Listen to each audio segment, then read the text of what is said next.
اعوذ باللہ من الشیطان الرجیم بسم اللہ الرحمن الرحیم۔ خواتین و حضرات السلام علیکم ورحمۃ اللہ وبرکاتہ و مغفرتہ۔ پروگرام احکام شریعت اور فقہ حنفی سے متعلقہ مسائل کے ساتھ آپ کی خدمت میں حاضر ہیں۔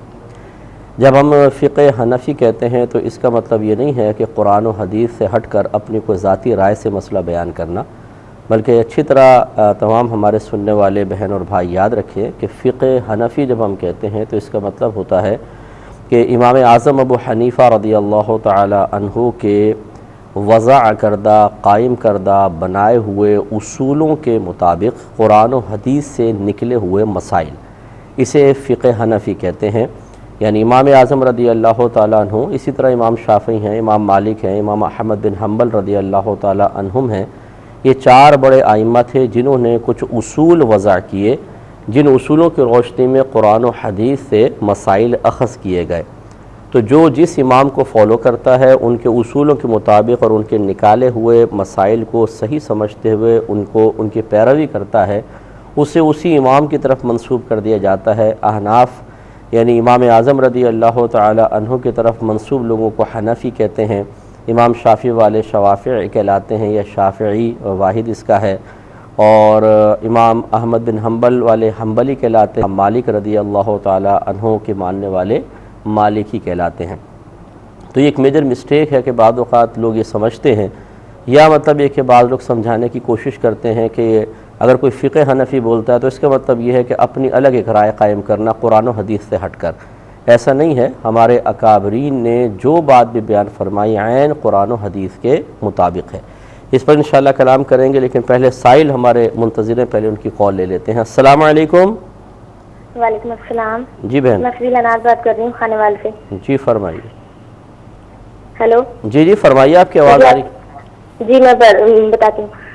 پہلا سوال یہ ہے کہ جب کوئی مسلمان فوت ہو جائے تو اس کے فوت ہو جانے کے بعد 40 دن تک عصر کی نماز کے بعد کھانے پر ختم لگایا جاتا ہے۔ اگر کوئی بچہ فوت ہو جائے تو دودھ پر ختم لگا کر اصال ثواب کر دیا جاتا ہے، تو اس کی کوئی شرعی حیثیت ہے؟ دوسرا یہ کہ اپنے عزیز و اقارب اور رشتہ داروں کو ان کا برتھ ڈے وش کرنا اور ان کو گفٹ دینے سے گناہ ملتا ہے یا نہیں؟ اور تیسرا یہ کہ میں نے سنا ہے کہ غیر محرم کے سامنے نماز نہیں ہوتی، لیکن ہم جو غیر محرم، اچھا ٹھیک ہے، اور غیر محرم کے سامنے نماز نہیں ہوتی، لیکن بعض اوقات ایسا ہوتا ہے کہ ہم نماز پڑھ رہے ہوتے ہیں اور اوپر سے کوئی غیر محرم آ جاتا ہے، تو پھر ہماری وہ نماز ادا ہو جائے گی یا وہ دوبارہ ادا کرنا ہوگی؟ کیونکہ جوائنٹ فیملی سسٹم میں ایسا ہوتا ہے کہ بعض اوقات آ ہی جاتا ہے غیر محرم اوپر سے۔ جی چوتھا سوال یہ ہے کہ کیا فجر کی نماز کے لیے وضو سے پہلے بیت الخلاء جانا ضروری ہوتا ہے اگرچہ ہمیں بالکل بھی حاجت نہ ہو رہی ہو؟ مطلب فجر کی نماز سے پہلے واش روم جانا؟ کیا فجر کی نماز کے لیے وضو سے پہلے بیت الخلاء جانا ضروری ہوتا ہے؟ ٹھیک ہے، اگرچہ ہمیں بالکل حاجت نہ ہو رہی؟ جی بہت بہت شکریہ آپ کا۔ جی انشاءاللہ میں عرض کرتا ہوں۔ ایک اور کالر ہیں، ان کی بھی کال لے لیتے ہیں۔ السلام علیکم۔ السلام علیکم مفتی صاحب۔ جی وعلیکم السلام۔ مفتی صاحب، میرا پہلا سوال یہ ہے کہ بعض لوگ فیس بک پر ایسے مشہور لوگوں کے لطیفے وغیرہ بنا کر پوسٹ کرتے ہیں جو اعلانیہ گناہ کبیرہ بھی کرتے ہوں، ایسا کرنے کا کیا شرعی حکم ہوگا؟ ٹھیک ہے، اور دوسرا سوال یہ ہے کہ اگر جانور کو، قربانی کے جانور کو تول کر خریدا جائے تو کیا اس کی قربانی ہو جاتی ہے؟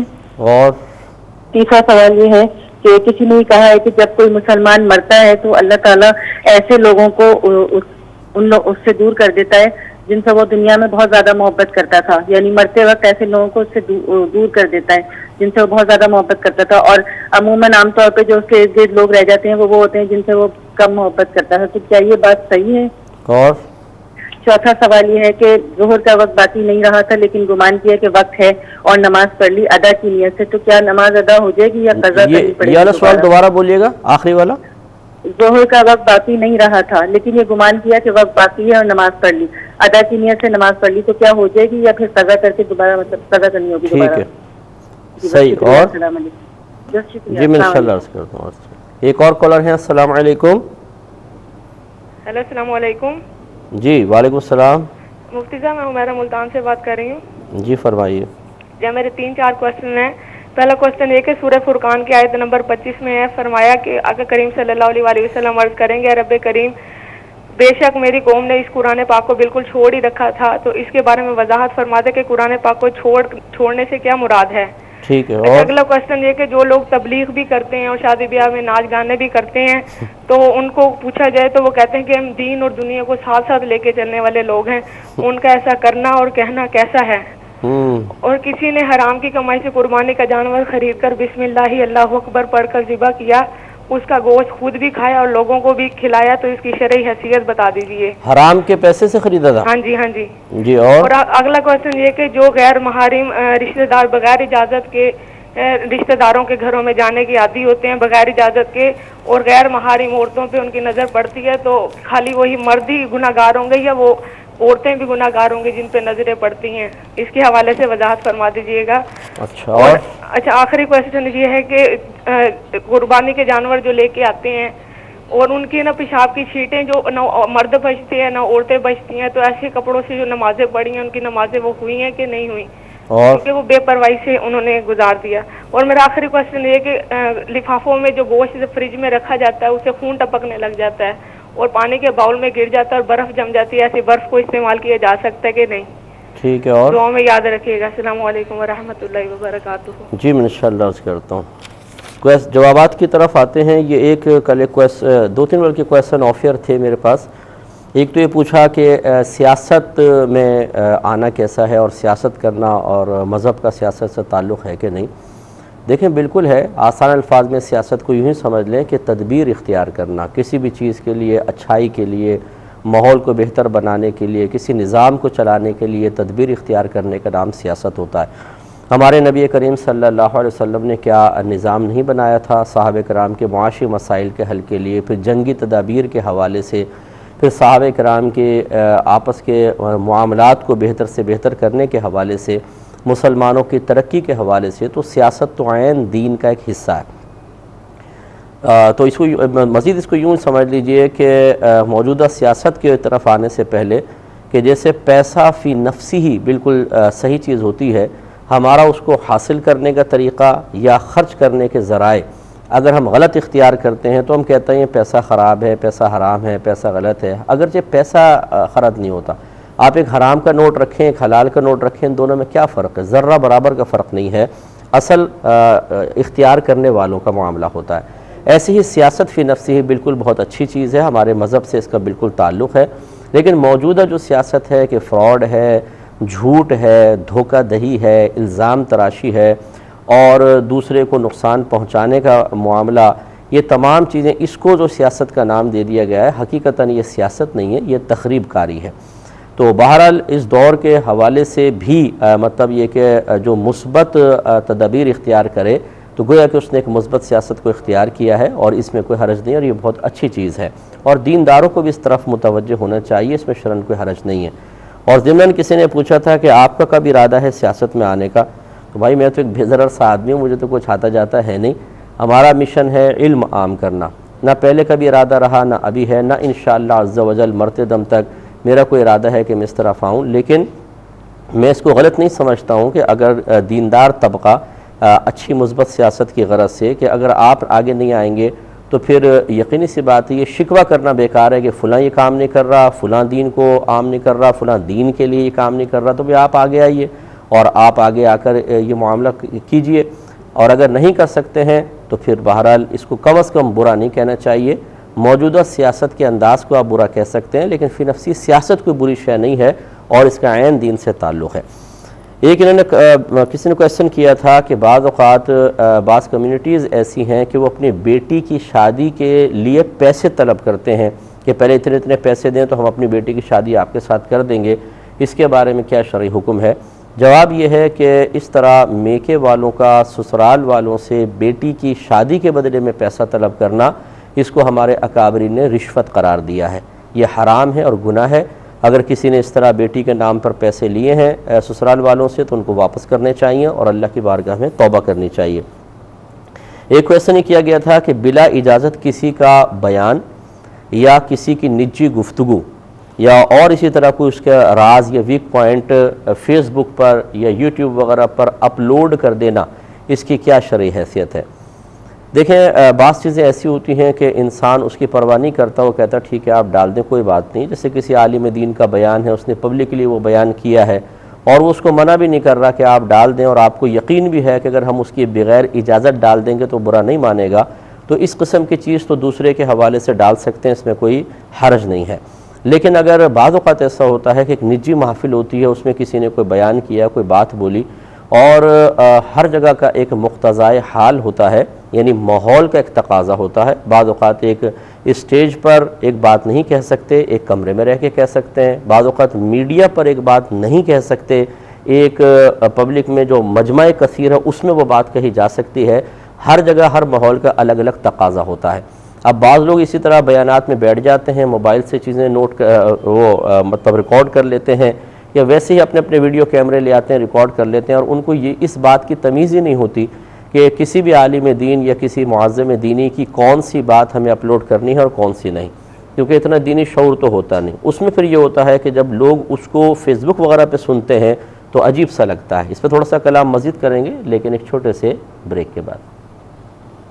الرحمن الرحیم، تو ہم یہ آپ کو گزارش کر رہے تھے کہ بعض اوقات ایسا ہوتا ہے کہ کوئی عالم دین کسی اپنے سامنے موجود لوگوں یا کسی محفل کے تقاضے کے مطابق کلام کرتا ہے، وہاں پر اس کا کلام جو بیٹھے ہوئے لوگ سن رہے ہوتے ہیں وہ وہی اثر قبول کر رہے ہوتے ہیں جو وہ عالم دین چاہ رہا ہوتا ہے، لیکن جب آپ بغیر اجازت کے اس کا وہ بیان اپلوڈ کر دیتے ہیں، اور کوئی اپنے گھر میں بیٹھ کے سن رہا ہے، کوئی آفس میں بیٹھ کے سن رہا ہے، کوئی روڈ پہ چلتے ہوئے سن رہا ہے، تو یقینی سی بات ہے کہ اس عالم دین نے جو موجودہ محفل میں ایک اثر قائم کیا تھا اور اس کے تقاضے کے مطابق کلام کیا تھا، وہ تقاضا ہر جگہ نہیں ہوتا، وہ اثر ہر جگہ نہیں پہنچے گا۔ نتیجہ نکلتا ہے کہ لوگ اس بیان کو سنتے ہیں اور دلوں میں بدگمانیاں اور غلط قسم کے تصورات پیدا ہوتے ہیں، اور یہ اور زیادہ خطرناک صورتحال ہوتی ہے کہ پورا سیاق و سباق نہیں ڈالا جاتا، بلکہ بعض اوقات کہیں سے بھی 2-3 جملے جو کسی ڈالنے والے کو اچھے لگتے ہیں وہ بغیر سوچے سمجھے اس کو ڈال دیتا ہے، جس کو سن کر بڑی غلط فہمیاں پیدا ہوتی ہیں اور لوگ بدگمان ہوتے ہیں، اور یا پھر غلط مسئلہ سمجھ لیتے ہیں، کیونکہ سیاق و سباق آگے پیچھے والا کلام آپ نے ڈالا نہیں، چند جملے ڈال دیے۔ تو اس طرح ڈالنا یقیناً آپ کی آخرت کے لیے شدید نقصان دہ ہوگا، نہ ڈالا جائے جب تک کہ ان سے اجازت نہ لے لیں۔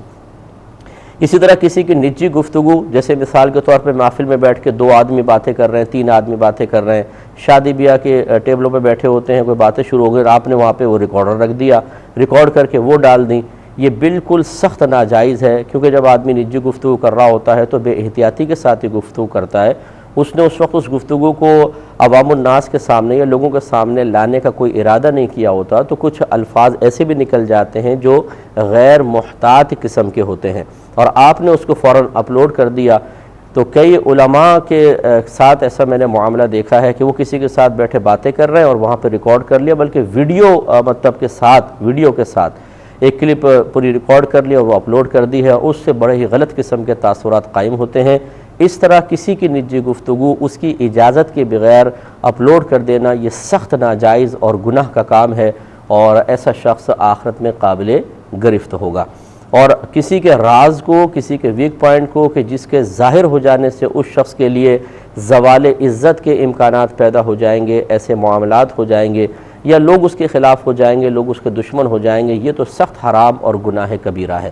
اور میں بارہا یہ گزارش کرتا ہوں، بہرحال ہم تو کرتے ہی جائیں گے، کوئی سنے نہ سنے، کہ جتنے نوجوان لڑکے لڑکیاں یا کسی بھی عمر کے جو لوگ سوشل میڈیا سے وابستہ ہیں اور بغیر سوچے سمجھے چیزیں ڈال رہے ہیں اور اپنے آخرت کی کوئی پرواہ نہیں کر رہے، یہ بہت زیادہ پچھتائیں گے۔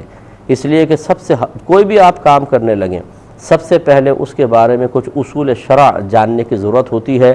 ہم مسلمان ہیں، ہم مومن ہیں، ہم آزاد لوگ نہیں ہیں، ہماری سوچ، ہماری فکر، ہماری نگاہ، ہماری سماعت، ہمارا گفتگو کرنا، ہمارا کسی چیز کو پکڑنا، ہمارا چلنا پھرنا، کسی کے ساتھ بیٹھنا، کسی سے تعلق قائم کرنا، قطع تعلق کرنا، سب کا سب شریعت کے موافق ہونا چاہیے۔ اگر ایسا نہیں کریں گے تو پھر اللہ تبارک و تعالی ہمیں ہو سکتا ہے معاف نہ فرمائے، ہماری شدید گرفت ہو۔ اور یہ کہنا کہ جی ہمیں تو معلوم نہیں، تو پھر معلوم کریں، یہی تو میں کہہ رہا ہوں کہ معلوم کریں، نہیں کریں گے تو بہت شدید آخرت کے اندر معاملات کا سامنا کرنا پڑ سکتا ہے۔ ایک انہوں نے کویسچن کیا کہ بعض اوقات گھر میں دال یا چاول وغیرہ بنتی ہے تو بعض لوگ اس پر نفرت کا اظہار کر دیتے ہیں، یار یہ کیا دال پکا کے رکھ دی، کیا چاول بنا کے رکھ دیے، کیا کوئی سبزی بعض اوقات ہوتی ہے اس سے نفرت کا اظہار کر دیتے ہیں، تو ایسا کرنا کیسا ہے؟ دیکھیں یہ ہوتا ہے کہ اللہ تبارک و تعالیٰ نے طبیعت ہر ایک کی مختلف بنائی ہوتی ہے، بعض کھانے بہت اچھے لگتے ہیں، بعض کھانے طبیعت کو ناپسند ہوتے ہیں، جیسے بعضوں کو گوشت سے اتنی رغبت نہیں ہوتی عموماً، ورنہ گوشت کو پسند کیا جاتا ہے، بعض مخصوص سبزیوں کو پسند کرتے ہیں، بعض مخصوص سبزیوں سے ان کو مطلب ان کی طبیعت میں ناپسندیدگی پیدا ہوتی ہے۔ تو ایک تو ہے ناپسندیدگی پیدا ہونا، یہ غیر اختیاری ہوتی ہے، یہ تو اللہ تعالیٰ نے طبیعت بنائی ہے، کسی کی طرف میلان ہوتا ہے کسی کی طرف نہیں ہوتا، اور ایک ہوتا ہے اس ناپسندیدگی کا اس طرح اظہار کرنا کہ اللہ تبارک و تعالیٰ کی کسی نعمت کی توہین یا تحقیر کا پہلو نکلتا ہو۔ تو نفرت کا سا پیدا ہونا یا ناپسندیدگی پیدا ہونا چونکہ غیر اختیاری ہے، اور غیر اختیاری چیز پہ کوئی گرفت نہیں، تو اس میں تو کوئی گرفت کے امکانات نہیں ہے، لیکن اس کو ظاہر کرنا یہ مکمل طور پہ ہمارے اختیار میں ہے۔ اگر ہم اس طرح اس کو ظاہر کریں گے کہ کسی کے سامنے اس نعمت کی توہین یا تحقیر پیدا ہوگی، تو یاد رکھیں یہ گناہ ہے۔ چاول ہو، سبزی ہو، دال ہو، سب اللہ تبارک و تعالیٰ کی عظیم نعمتیں ہیں۔ اگر 4-5 دن کا فاقہ ہو اور دال سامنے رکھ دی جائے اور ایک روٹی ہاتھ میں پکڑا دی جائے تو دنیا کی سب سے بڑی نعمت یہی دال لگے گی۔ اصل میں بعض لوگ جو اس طرح کی نفرتیں کرتے ہیں وہ لوگ ہوتے ہیں کہ جن کو کھانے کو مل رہا ہوتا ہے اور ان کو مطلب آسانی سے اللہ کی نعمت حاصل ہو جاتی ہے، تو پھر نعمت کی قدر نہیں ہوتی۔ اس طرح ہرگز نہیں کرنا چاہیے۔ اگر کسی نے ایسا کیا ہے تو اللہ تعالیٰ کی بارگاہ میں توبہ کریں، اور خاص طور پہ میں ان گھر کے سرپرستوں سے گزارش کرتا ہوں کہ جو خود اس طرح کے غلط قسم کے معاملات میں اپنی آنے والی نسلوں کے لیے ایک رول ماڈل بن جاتے ہیں۔ کہ گھر کا سرپرست ہی کہہ رہا ہو تو یہ کیا اٹھا کے بنا کے رکھ دیا اور یہ کر دیا وہ کر دیا، تو یہی چیزیں پھر بچوں کے اندر سرایت کرتی ہیں۔ ہر چیز کو ذوق سے کھائیں، شوق سے کھائیں، اللہ کا شکر ادا کر کے کھائیں۔ جو اللہ نے نعمتیں بنائی ہیں سب نعمتیں ہیں، ان کی قدر کرنے کی ضرورت ہے۔ اب یہ بہن نے جو بچی نے کویسچن کیا تھا کہ اگر کوئی مسلمان فوت ہو جائے تو یہ 40 دن تک عصر کے ٹائم ختم دلوایا جاتا ہے، یعنی وہ کھانا رکھے اس پہ کچھ جو سورہ فاتحہ وغیرہ پڑھ کر وہ مردے کے ایصال ثواب کے لیے کرتے ہیں۔ اسی طرح کہتے ہیں کہ وہ بچہ جو ہے اس کے لیے وہ مر جائے اس کے لیے بھی ایسا کرتے ہیں، تو اس کی کیا شرعی حیثیت ہے، یہ صحیح ہے یا غلط ہے؟ دیکھیں مردوں کے لیے ایصال ثواب کرنا تو خود نبی کریم صلی اللہ علیہ وسلم کی طرف سے اجازت شدہ ہے، اس میں کوئی مسئلہ نہیں ہے۔ جیسے کہ بارہا ہم بیان کر چکے ہیں، میں ان دلائل کی طرف نہیں آتا ہوں، یہ بالکل جائز ہے کہ ایصال ثواب کر سکتے ہیں۔ لیکن یہ جو ہم خرافات بنا لیتے ہیں بعض اوقات کے عصر کے ٹائم ہی کرنا ہے، اور اگر مردہ 7 اپ پیتا تھا تو جی 7 اپ بھی دینی ہے، فلاں بوتل پیتا تھا تو فلاں بوتل دینی ہے، اور مخصوص کھانا بنانا ہے، مخصوص وقت میں دینا ہے، اس کی کوئی حاجت نہیں ہے، ان قیودات کو کی کوئی حاجت نہیں ہے۔ ہاں اگر کوئی ان کی پابندی کر رہا ہے اور لازم ضروری سمجھ کے نہیں کرتا، جیسے خاندان میں بات چیزیں چلتی آ رہی ہیں، پھر بھی اسی گنجائش نکل سکتی ہے، لیکن اگر اس کو لازم و ضروری سمجھ لیا جائے، جس کی علامت یہ ہے کہ اگر آپ نے 39 دن بھیجا اور 40ویں دن چھوڑ دیا تو لوگ طنز کرنا شروع ہو گیا، پھر غریب ارے بھائی 40 دن پورے نہیں کیے، بھائی 40 دن تو کرو، بھائی فلاں کھانا لاؤ، ارے تم نے عصر سے پہلے کیوں دے دیے، تو عصر کے ٹائم میں دیا جاتا ہے۔ یہ جو ہمارے گھروں میں چیزیں رائج ہو جاتی ہیں یہ اسی لیے کہ ہم اصل دین کو نظر انداز کر دیتے ہیں، اپنی بنائی ہوئی رسموں پہ تیزی کے ساتھ اور بڑی سختی کے ساتھ عمل پیرا ہوتے ہیں، تو ہماری آنے والی نسلیں دین میں اور غیر دین میں امتیاز نہیں کر پاتی ہیں، وہ ہر چیز کو دین کا حصہ سمجھ کر ان کی پابندی کو اپنے لیے لازم تصور کرتی ہیں، اور اس سے ہی خرابی پیدا ہوتی ہے۔ اس لیے گھر کے سرپرستوں پر یہ ذمہ داری عائد ہوتی ہے کہ اگر گھر کی کوئی خاص رسم ہے تو اس کے بارے میں بتائیں کہ یہ ہمارے اپنی وضع کردہ چیز ہے، چونکہ شریعت نے منع نہیں کیا تھا اس لیے بیٹا ہم اس پہ عمل پیرا ہو رہے ہیں، ورنہ اصل یہ نہیں ہے کہ اس کی پابندی کی جائے، اگر نہیں بھی کیے تو کوئی گناہ نہیں ہے۔ یہ وضاحتیں کرنا بڑوں کا کام ہوتا ہے، لیکن جب بڑے ہی ان چیزوں کو جو شریعت کی طرف سے لازم شدہ نہیں ہے اتنے اہتمام اور سختی کے ساتھ کریں گے جیسے کہ یہ لازم ہے، تو لازم سی بات ہے کہ پھر بچوں کے ذہن میں یہی تصورات قائم ہوں گے۔ تو خلاصہ کلام یہ ہے کہ ایصال ثواب کرنا منع نہیں، اگر کوئی لازم ضروری نہیں سمجھتا تو 40 دن کی پابندی بھی کوئی ناجائز نہیں ہے، عصر کے ٹائم کی پابندی بھی لازم نہیں ہے، لیکن اگر کوئی ان کو لازم اور ضروری سمجھ کے کرتا ہے بمعنی فرض یا واجب، یا نہیں کریں گے تو گناہگار ہوں گے، تو وہ شخص گناہگار ہوگا۔ اور اس انداز سے اس کو کرنا کہ ہمارے بچوں کے ذہن میں یہ آئے کہ یہ بھی دین کا حصہ ہے اور انتہائی ضروری ہے، یہ بھی غلط ہے، اس میں بھی ذرا ہمیں توجہ کرنی ہوگی۔ ایک ہی کہتے ہیں کہ اپنے رشتہ داروں کو ان کی برتھ ڈے پر وش کرنا یا گفٹ وغیرہ دینا، اس کی یہ کیا گناہ ہے؟ یہ بالکل کوئی گناہ نہیں ہے، اس میں کوئی مسئلہ نہیں ہے۔ ہمارے نبی کریم صلی اللہ علیہ وسلم کی میلاد دیکھیں پوری دنیا میں منائی جاتی ہے اور ہم ایک دوسرے کو مبارکباد دیتے ہیں۔ اسی طریقے سے رشتہ داروں کی پیدائش کے اوپر اس طرح کے معاملات کرنے میں شرعاً کوئی حرج نہیں ہے، بس ناجائز اس میں عنصر نہیں ہونے چاہیے، ناجائز معاملات اختیار نہیں کرنے چاہیے، ورنہ مبارکباد دینا اور اس طرح تحائف دینا اس میں کوئی حرج نہیں ہے۔ یہ کہتی ہیں، بچی کہتی ہے کہ سنا ہے کہ نامحرم کے سامنے اگر کوئی عورت نماز پڑھے تو اس کی نماز نہیں ہوتی ہے۔ پہلی بات تو یہ کہ بالکل جس نے بھی کہا بالکل غلط کہا۔ آپ دیکھیں حرمین شریفین کے اندر اور دیگر جگہوں پہ کیا عورتیں نماز پڑھ رہی ہوتی ہیں، مردوں کی نگاہ نہیں پڑتی ہے؟ آپ ٹی وی پہ بھی دیکھتی ہیں، نظر آتی ہے، تو کیا نامحرم کے سامنے ان کی کسی کی بھی نماز نہیں ہو رہی؟ یہ بالکل غلط ہے۔ اسی طرح اگر گھر میں بچی نماز پڑھ رہی ہے، کوئی نامحرم بیٹھے ہوئے ہیں، ان کے سامنے نماز پڑھنا مناسب نہیں تھا، کیونکہ عورت رکوع میں جاتی ہے، سجدے میں جاتی ہے، کسی کی نگاہ پڑے پھر عجیب قسم کا تصور بھی ذہن میں آ سکتا ہے۔ اس لیے بہت بہتر ہے کہ کمرے میں بند رہ کر یا ایسی جگہ نماز پڑھے کہ کسی کی نگاہ نہ پڑے۔ لیکن یہ کہنا بالکل غلط ہے، بلکہ شریعت پر افتراء ہے، بلکہ میں کہوں تو بہت بڑا گناہ ہے، کیونکہ میں آپ کو بارہا سمجھا چکا ہوں کہ بغیر علم کے فتویٰ دینا یہ ناجائز ہوتا ہے، گناہ ہوتا ہے۔ تو نامحرم کے سامنے نماز پڑھنے میں نماز ہو جاتی ہے لیکن غیر مناسب ہے۔ دوسری جو آپ نے کہا کہ ہم نماز پڑھ رہے ہوں، اچانک کوئی نامحرم آ جائے، تو جب میں نے عرض کیا کہ نامحرم بیٹھا ہو تب بھی آپ نماز پڑھیں تو کوئی حرج نہیں۔ اب آپ کو تو قصور ہی نہیں، آپ نماز پڑھ رہے ہیں، کوئی نامحرم آ گیا اچانک، تو اس میں نماز کے فساد کا کیا تعلق؟ اور نہ یہ نماز فاسد ہوگی، یعنی نہ تو یہ ٹوٹے گی، اور نہ یہ نماز واجب العیادہ ہے، یعنی اس کو دوبارہ پڑھنے کی بھی کوئی حاجت نہیں ہے۔ اور میں بارہا گزارش کرتا رہتا ہوں کہ خدا را علم سیکھیے، اور بغیر علم سیکھے اس طرح کے فتاویٰ جاری کرنا خود فتویٰ جاری کرنے والے کی آخرت کے لیے سخت نقصان دہ ہے۔ ایک انہوں نے کہا کہ جیسے ہم صبح فجر کے لیے اٹھیں تو یہ کہتی ہیں کہ کیا واش روم جانا ضروری ہے، یا بس ہم وضو کر کے اگر نماز پڑھ لیں جبکہ کوئی حاجت وغیرہ محسوس نہیں ہو رہی تو کیا یہ صحیح ہے؟ دیکھیں مسئلہ یہ ہوتا ہے کہ چونکہ رات بھر تک انسان سوتا ہے، اور عموماً ایسا ہوتا ہے کہ جو رات سے پہلے آپ نے پانی پیا یا کھانا کھایا، خصوصاً پیشاب وغیرہ جو ہے وہ چونکہ مثانے وغیرہ میں جمع ہو جاتا ہے، اس لیے افضل اور بہتر تو ہم یہی کہیں گے کہ پہلے آدمی واش روم چلا جائے۔ بعض اوقات حاجت محسوس نہیں ہو رہی ہوتی، لیکن جب آپ جا کر بیٹھیں گے تو پھر آپ دیکھیں گے کہ پیشاب بھی آ جائے گا۔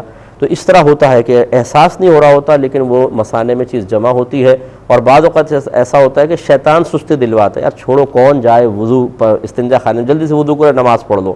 اب اس کی چال یہ ہوتی ہے کہ جب آدمی نماز شروع کر لیتا ہے تو پھر پیشاب کی طرف توجہ جاتی ہے، اور آہستہ آہستہ اس کا غلبہ محسوس ہوتا ہے۔ وہ نماز کے جس میں مکمل طور پہ توجہ اللہ تبارک و تعالیٰ کے اللہ تعالیٰ کی طرف ہونی چاہیے، یہ امور آخرت کی طرف ہونی چاہیے، یہ احساس ہونا چاہیے کہ اللہ تعالیٰ مجھے دیکھ رہا ہے، یہ تمام چیزیں محو ہو جاتی ہیں، اور پیشاب پیشاب پیشاب پیشاب یہ ذہن کے اندر آنا شروع ہو جاتا ہے، توجہ پیشاب کی طرف ہو جاتی ہے، یہ قطعاً غیر مناسب ہے۔ اس لیے بہتر یہ ہے کہ ہر اس ذریعے اور سبب کو ختم کر دیں جو نماز میں آپ کے لیے خوش و خضوع کے راہ میں رکاوٹ بننے والا ہو۔ اس لیے بہت بہتر ہے کہ آپ جا کے پہلے واش روم جائیں، پھر وضو کر کے نماز پڑھیں، لیکن بہرحال اگر کسی کو حاجت نہیں ہے، وہ ایسی بھی نماز پڑھ لیتا ہے تو ناجائز نہیں ہے، نماز ہو جائے گی۔ ایک مختصر سا بریک لیں گے، ہمیں یقین ہے آپ ہمارے ساتھ ہی رہیں گے۔ بسم اللہ الرحمن الرحیم۔ ایک ہی بہن نے کویسچن کیا کہ اگر کوئی اعلانیہ گناہ کبیرہ کرتا ہو تو اس کے بارے میں لطیفے بنا کر سوشل میڈیا پر ڈال دینا کیا شرعی حیثیت رکھتا ہے؟ دیکھیں یہ بھی جائز نہیں ہوگا۔ یہ ضرور ہے کہ اگر کوئی اعلانیہ طور پہ یعنی سب کے سامنے گناہ کبیرہ کرتا ہے تو آپ پیٹھ پیچھے اس گناہ کو بیان کر سکتے ہیں، کیونکہ نبی کریم صلی اللہ علیہ وسلم نے ارشاد فرمایا کہ جس نے حیا کا پردہ اپنے چہرے سے ہٹا دیا اس کی غیبت نہیں، تو وہ تو آپ بیان کر سکتے ہیں۔ لیکن یہ کہاں قرآن یا حدیث میں کہیں لکھا ہے کہ اگر کوئی اعلانیہ طور پہ گناہ کبیرہ کر رہا ہو تو اس کی دل آزاریاں کرنا ہمارے لیے جائز ہو جائے گا؟ اگر ایسا ہے تو پھر آپ غور کر لیں، ہمارے گھر میں بعض اوقات تو ماں باپ بھی گناہ کبیرہ کر رہے ہوتے ہیں، اولاد گناہ کبیرہ کر رہی ہوتی ہے، چاچا ماما تایا پھوپھی خالہ اور نانی نانا یہ گناہ کبیرہ کر رہے ہوتے ہیں، تو اس کا مطلب ان سب کے لطیفے بنا کر ڈالنا شرعاً جائز ہو جائے گا؟ تو یہ بالکل غلط طریقہ کار ہے، اس طرح ہرگز کرنا جائز نہیں ہوگا۔ ایک انہوں نے کہا کہ جو جانور تول کے خریدے جاتے ہیں کیا ان کی قربانی صحیح ہے؟ دیکھیں ہمارے نزدیک بالکل صحیح ہے۔ اس میں ہوتا یہ ہے کہ جیسے اس نے کہا یہ گائے آپ لے لیں 500 روپے کلو، اس کا 500 روپے کلو سمجھ لیں اس کا گوشت ہے، یعنی پوری گائے 500 روپے کلو کے حساب سے میں آپ کو دوں گا۔ اب شروع میں تو یقیناً ایسے ہی لگتا ہے کہ کتنے وزن ہوگا اور پھر اس کی کتنی قیمت بنے گی، دونوں چیزیں مجہول ہیں، لیکن اگر اسی مجلس اور محفل میں اس گائے کا وزن کر لیا جائے تو کل قیمت نکل آئے گی۔ جب کل قیمت نکل آئے گی تو نہ وزن مجھول رہا نہ قیمت مجھول رہی. تو ابتداءً اس میں ایک جہالت نظر آتی ہے، لیکن نتیجے کے اعتبار سے یا بقاءً آپ کہہ لیں وہ جہالت ختم ہو جائے گی. تو صاحبین کے مذہب کے مطابق اس قسم کا سودا شرعاً جائز ہوتا ہے، اور جبکہ اس کا عرف بھی قائم ہو چکا ہے، بکثرت جانور تول کر بیچے جا رہے ہیں، تو اس میں کوئی حرج نہیں ہے، خرید سکتے ہیں اور اس کی قربانی بھی بالکل جائز ہوگی. ایک یہ کہتے ہیں کہ سنا یہ ہے کہ اللہ تبارک و تعالیٰ جب کوئی شخص انتقال کرتا ہے تو جو اس سے محبت کرتے ہیں انہیں دور کر دیتا ہے، اور اس کے ارد گرد اکثر وہ لوگ ہوتے ہیں جو اس سے محبت نہیں کرتے ہیں. کیا حکم شرع ہوگا؟ دیکھیں بالکل غلط اور فاسد قسم کا یہ خیال ہے اور اپنی طرف سے بنایا گیا ہے. جتنے بھی اہل محبت فوت ہوئے ہیں، انبیاء علیہ السلام دیکھ لیں، صحابہ کرام دیکھ لیں، ان کی محبت کرنے والے ہی ان کے گرد ہوتے ہیں. اسی طریقے سے جتنے بھی عام لوگ ہوتے ہیں ان سے جو پیار کرنے والے ان کے رشتہ دار ہوتے ہیں، قریبی دوست احباب ہیں، وہی قریب جمع ہوتے ہیں. تو یہ تو ایک ایسی بات ہے کہ ہمارا ماحول اور جو حقیقت ہے وہی اس کے خلاف ہے. یہ کوئی خوابی بات تو میں عرض نہیں کر رہا ہوں، تو لہٰذا اس قسم کی باتوں پر توجہ نہ کی جائے اور بالکل غلط ہے. ہاں یہ ضرور ہے کہ بعض اوقات ایسا ہوتا ہے کہ انسان جس سے محبت کرتا ہے اس سے مل نہیں پاتا. تو نبی کریم صلی اللہ علیہ وسلم کا فرمان ذیشان ہے کہ جو کسی سے اللہ تعالیٰ کی رضا کی خاطر محبت کرتا ہے تو اللہ تبارک و تعالیٰ اسے بروز قیامت اس سے ملوا دے گا. تو اس لیے یہ ہو سکتا ہے کہ ایک مشرق میں ایک مغرب میں ہو اور میدان معاشر میں اللہ ان کو قریب کر دے، وہ ایک الگ بات ہے، لیکن یہ جو بات بیان کی گئی ہے یہ شرعی اعتبار سے صحیح نہیں ہے. ایک یہ کہتے ہیں کہ کسی کو یہ گمان تھا کہ ظہر کا وقت باقی ہے، انہوں نے ادا کی نیت سے ظہر کی نماز پڑھی، بعد میں دیکھا تو وقت تو ختم ہو چکا تھا، تو اب انہوں نے قضا کی نیت تو کی نہیں تھی کیونکہ تو عصر کے وقت میں ظہر ادا ہوئی ہے، تو کیا دوبارہ پڑھنی ہوگی؟ تو دوبارہ نہیں پڑھنی ہوگی. یاد رکھیں اگر انہوں نے اس طرح سوچ کے پڑھ لی، نماز تو نہیں ہوئی ہے، یہ قضا ہو گئی تھی، لیکن جب انہوں نے قضا کو بھی ادا کی نیت سے پڑھا تو کوئی حرج نہیں ہے، یہ قضا نماز ہو جائے گی. کیونکہ وقت گزار کے جب آپ پڑھیں تو نیت میں ادا کہیں یا قضا کہیں، دونوں طریقے سے قضا نماز ہوتی ہے، تو یہ ہو جائے گی، دوبارہ پڑھنے کی حاجت نہیں ہے. ایک انہوں نے سورہ فرقان کا حوالہ دیا کہ نبی کریم صلی اللہ علیہ وسلم نے اس طرح کچھ اس میں سرکار کا قول نقل ہے کہ میری امت نے قرآن کو چھوڑ دیا تھا. تو قرآن چھوڑنے سے مراد کیا ہے؟ دیکھیں قرآن کو مضبوطی سے تھامنے سے یا اس کو چھوڑنے سے مراد یہ ہے کہ انسان قرآن کے احکامات پر اور جو قرآن کی آیات کے تقاضے ہیں ان کے مطابق اگر عمل کرے تو اس نے گویا کہ قرآن کو مضبوطی سے تھاما ہوا ہے، اور ان احکام کو نظر انداز کرے، قرآن کی تعلیمات کے خلاف چلے، اس کے جو مقتضا ہیں اس کے تقاضے ہیں ان کو نظر انداز کر کے اپنے ہی کچھ اصول وضع کر لے، تو یہ گویا کہ قرآن کو چھوڑ دینا ہے. تو امید ہے کہ آپ بات سمجھ گئے ہوں گے. ایک انہوں نے کہا کہ بعض لوگ تبلیغ دین بھی کرتے ہیں لیکن جب محافل ہوتی ہیں تو ناچ گانا بھی کر لیتے ہیں، اور جب ان کو منع کیا جائے تو کہتے ہیں جی دین اور دنیا کو ساتھ ساتھ لے کر چلیں. دیکھیں یہ بالکل جس نے بھی اس طرح کا جملہ بولا وہ دین کے لیے ایک کلنک کا ٹیکہ میں اس کو کہوں گا کہ خامخواہ ایک مذاق بنانا دین کو، کہ اگر مطلب آپ دیندار کہلاتے ہیں تو آپ کو تو دینی ماحول کی حفاظت کرنا بہت ضروری ہے. کہاں پر اچھا چلیں آپ کی بات مان بھی لی جائے کہ دین و دنیا کو ساتھ لے کے چلیں، بتائیے قرآن میں لکھا ہے، حدیث میں لکھا ہے، کہیں نہ کہیں سے تو آپ نے استدلال کیا ہوگا. یہ تو نہیں کہ اگر ہم تبلیغ دین کے شعبے سے وابستہ ہیں تو ہمارے لیے خود ساختہ شریعت بنانا جائز ہو گیا اور خود اصول وضع کر کے لوگوں کے لیے ایک بری مثال قائم کرنا ہمارے لیے جائز ہو جائے گا. ہرگز ایسا نہیں ہے.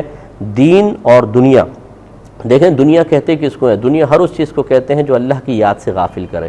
اللہ کی یاد سے غافل کرنے کا مطلب یہ ہے کہ ہر وہ چیز جو ہم سے فرائض، واجبات، سنن موقدہ وغیرہ چھڑا دے، یا حرام، مکروہ تحریمی اور سنت موقدہ کا ترک یعنی اساءت میں مبتلا کر دے، اس کو کہتے ہیں دنیا. لہٰذا اگر آپ دوستی کرتے ہیں، رشتہ داری کرتے ہیں، کاروبار کرتے ہیں، لیکن آپ نہ فرض ترک کر رہے ہیں، نہ واجب، نہ سنت موقدہ، نہ حرام کے مرتکب، نہ مکروہ تحریمی کے، نہ اساءت کے، تو یہ حقیقتاً دنیا نہیں ہے، یہ عین دین ہی ہے، کیونکہ یہ دین کے لیے تقویت کا سبب بنے گی. تو اب یہ کہنا کہ یہ دنیا کو ساتھ لے کر چلیں، اس کا مطلب ہے اگر یہاں اور جو آپ نے مثال دی ہے یہ تو گناہ کی مثال ہے، یہ تو ایک اللہ کی یاد سے غافل کرنے کی مثال ہے. گویا کہ وہ کہہ رہے ہیں کہ اللہ کی یاد سے غفلت اور اللہ تعالیٰ کو یاد کرنا دونوں برابر ہیں، ان کو ساتھ ساتھ لے کے چلنا ہوگا. بالکل غلط ہے. یا ایھا الذین آمنوا ادخلوا فی السلم کافہ، اللہ تعالیٰ نے فرمایا اے ایمان والو اسلام میں پورے پورے داخل ہو جاؤ. اللہ کی تعلیم تو یہ ہے، یہ خود ساختہ اپنی تعلیم لے کر آ گئے. اللہ تعالیٰ ایسی تبلیغ کرنے والوں سے تو محفوظ ہی رکھے کہ جو ایک بری مثال قائم کر کے لوگوں کو گناہوں پہ جرأت مند کر رہے ہیں اور پھر دین سے بھی حصہ، دونوں ہاتھ میں لڈو رکھے ہوئے ہیں کہ دنیا سے حزبی حاصل کر لیں اور دین کو بنیاد بنا کے لوگوں سے عزتیں اور بینیفٹس بھی سمیٹتے رہیں، ان کو پھر مروز قیامت پتہ چلے گا۔ وہ کون سے علماء تھے جن کے بارے میں یہ حدیث میں آیا کہ ایک شخص ہوگا کہ جو جہنم میں اس کو ڈالا جائے گا تو اس کی آنتیں باہر نکل آئیں گی اور وہ آنتوں کے گرد اس طرح گھومے گا جیسے چکی کے گرد گدھا گھومتا ہے۔ تو کچھ جہنمی اس کے پاس جمع ہوں گے اور اس سے کہیں گے کہ بھائی تو ہمیں بڑی دنیا میں نیکی کا حکم دیتا تھا، برائی سے روکتا تھا، یہ تیرے ساتھ کیا ہوا؟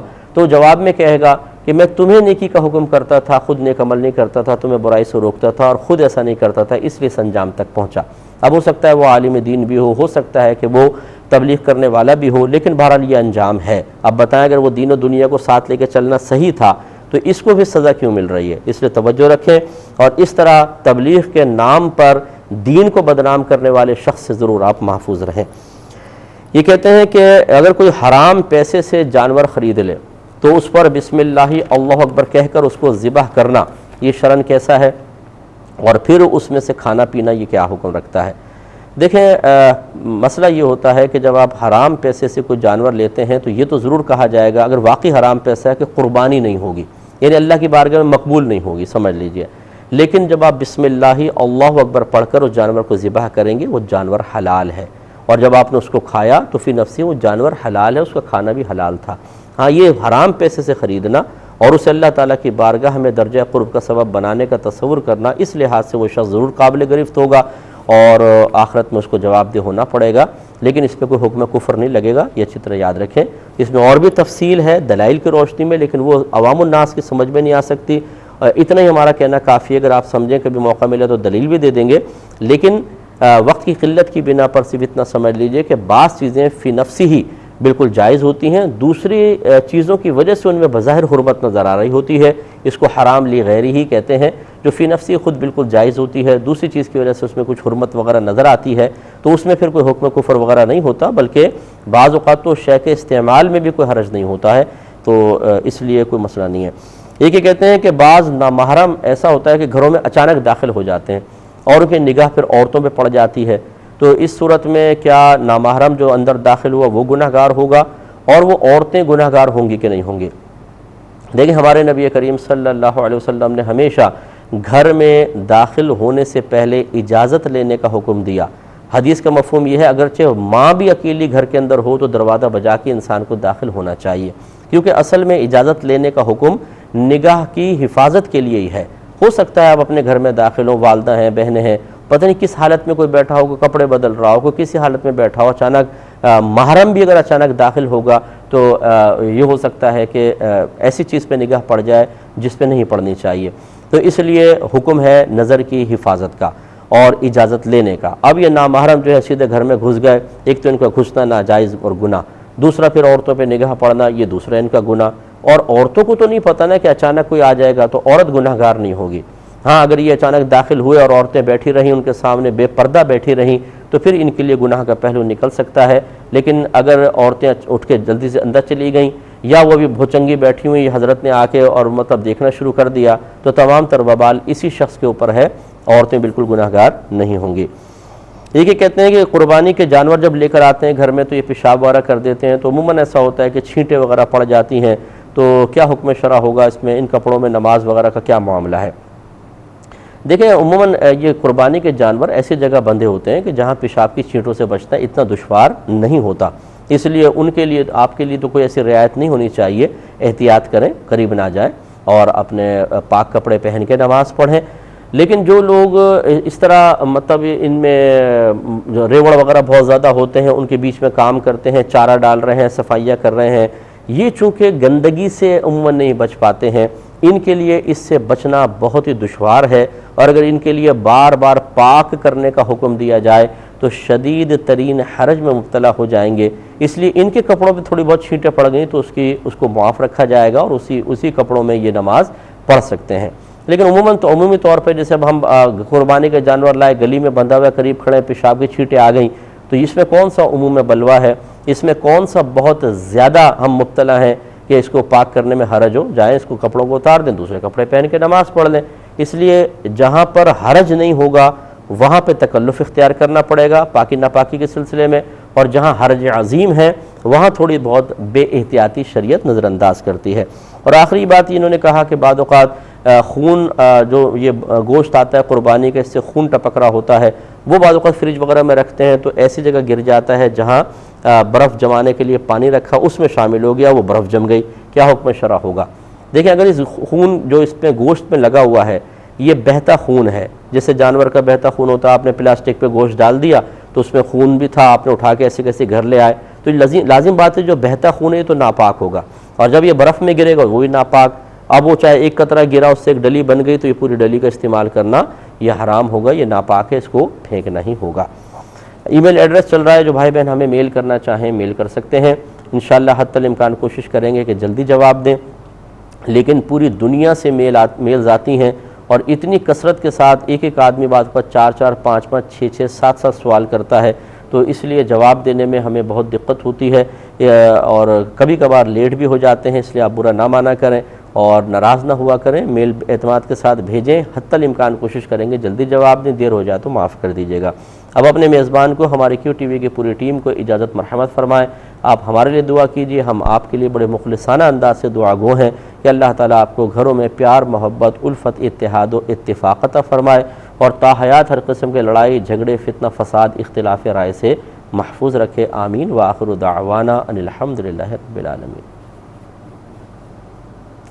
میرے ورد لب ہے نبی نبی، میرا دل مقام حبیب ہے۔